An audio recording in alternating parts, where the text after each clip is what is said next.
샬롬 수요 말씀 나눔에 오신 여러분을 환영합니다. 이 시간 오늘 말씀을 나누기 전에 성령님께서 지혜를 주셔서 말씀을 통해 들려주시는 하나님의 뜻을 깨달을 수 있도록 기도드리겠습니다.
오늘 하나님이 우리에게 주신 말씀은 요한계시록 12장 9절에서 11절입니다.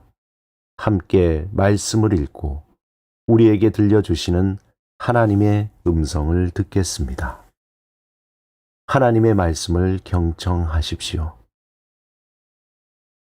큰 용이 내쫓기니 옛뱀 곧 마귀라고도 하고 사탄이라고도 하며 온 천하를 꿰는 자라. 그가 땅으로 내쫓기니 그의 사자들도 그와 함께 내쫓기니라. 내가 또 들으니 하늘에 큰 음성이 있어 이르되 이제 우리 하나님의 구원과 능력과 나라와 또 그의 그리스도의 권세가 나타났으니 우리 형제들을 참소하던 자 곧 우리 하나님 앞에서 밤낮 참소하던 자가 쫓겨났고 또 우리 형제들이 어린 양의 피와 자기들이 증언하는 말씀으로 그를 이겼으니 그들은 죽기까지 자기들의 생명을 아끼지 아니하였도다. 사탄은 성경에서 여러 가지 이름으로 등장합니다. 사탄, 마귀, 참소자, 유혹자, 용, 옛뱀 등 다양한 이름으로 교활하게 하나님의 백성을 대적합니다. 사탄은 원래 하나님의 창조물로서 천사들 가운데 한 존재였지만 교만으로 인해 타락했습니다. 이사야 14장 12절에서 15절과 에스겔서 28장 12절에 17절은 사탄이 하나님과 같은 위치에 서려고 했던 그의 교만이 타락의 원인이었다고 말합니다. 이 타락으로 인해서 사탄은 더 이상 하나님의 거룩한 천사로서의 역할을 감당할 수 없었습니다. 그리고 그는 하나님의 대적자가 됩니다. 누가복음 10장 18절에서 예수님은 사탄이 하늘에서 번개같이 떨어지는 것을 보았다라고 말씀합니다. 이 말씀은 사탄이 하늘에서 추락했음을 의미하며 그의 반역이 하나님에 의해 심판받은 결과임을 나타냅니다. 사탄의 타락은 그가 더 이상 하나님의 교제 속에 살 수 없고 하나님의 대적자로서 활동하게 된 기점이 됩니다. 사탄은 타락한 이후 사람들을 유혹하고 하나님과의 관계를 끊으려는 역할을 합니다. 성경에서 사탄은 대적자라는 의미로 하나님의 계획을 방해하고 인간을 죄로 유혹하는 존재로 등장합니다. 에덴 동산에서 사탄은 뱀의 모습으로 나타나 아담과 하와를 유혹했고 그로 인해 모든 인류가 죄에 빠지게 됩니다. 이 사건은 사탄이 인간을 죄로 끌어들여 하나님과의 관계를 깨뜨리려는 그의 첫 번째 공격이었습니다. 또한 사탄은 단순히 인간을 유혹하는 데 그치지 않고 하나님 앞에서 하나님의 백성들을 고소하는 참소자로 등장합니다.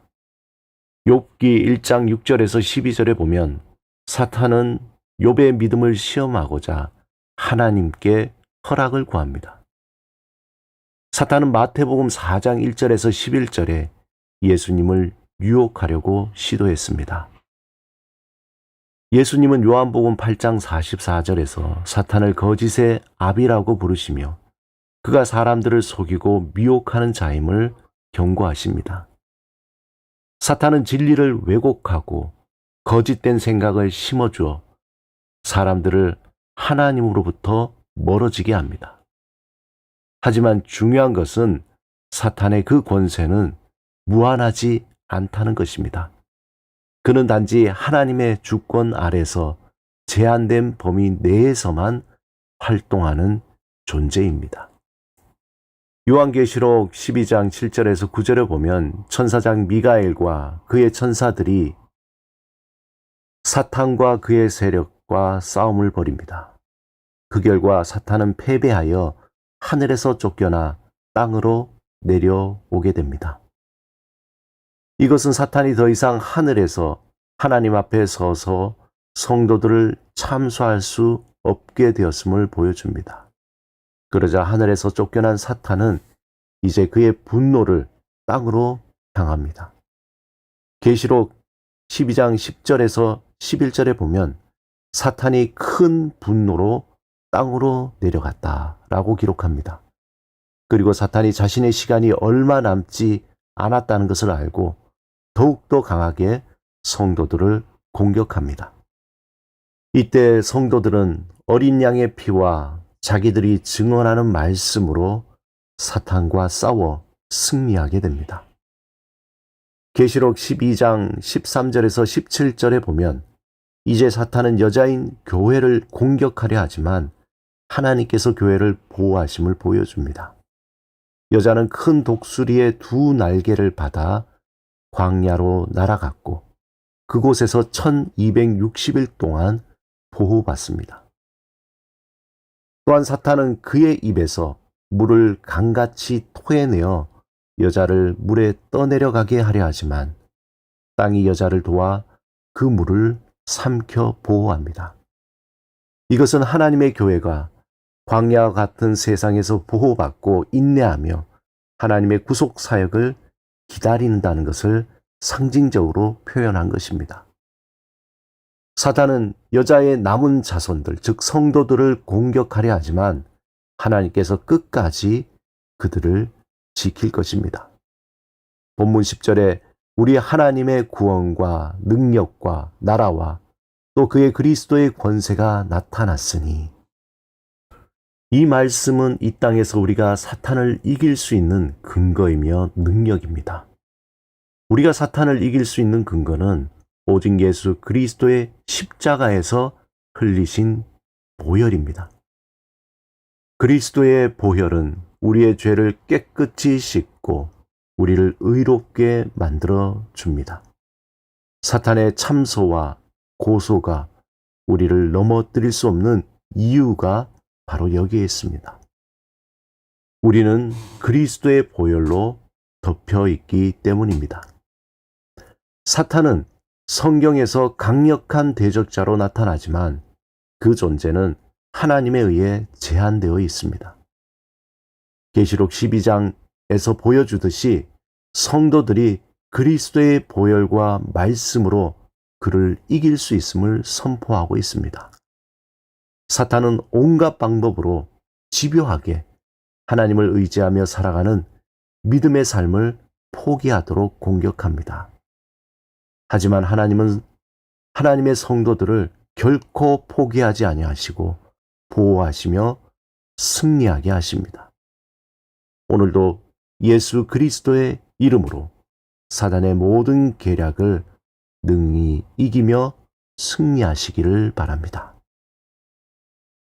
오늘 나눈 말씀을 잠시 생각하며 그 말씀이 나의 마음에 스며들어 삶의 자리에서 운행하기를 사모하며 잠시 묵상하겠습니다.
함께 기도드리겠습니다. 주님, 예수 그리스도의 십자가에서 이루신 승리를 통해 보호하시고 인도하시는 하나님을 신뢰하며 하나님의 말씀을 붙들고 끝까지 인내하게 하소서.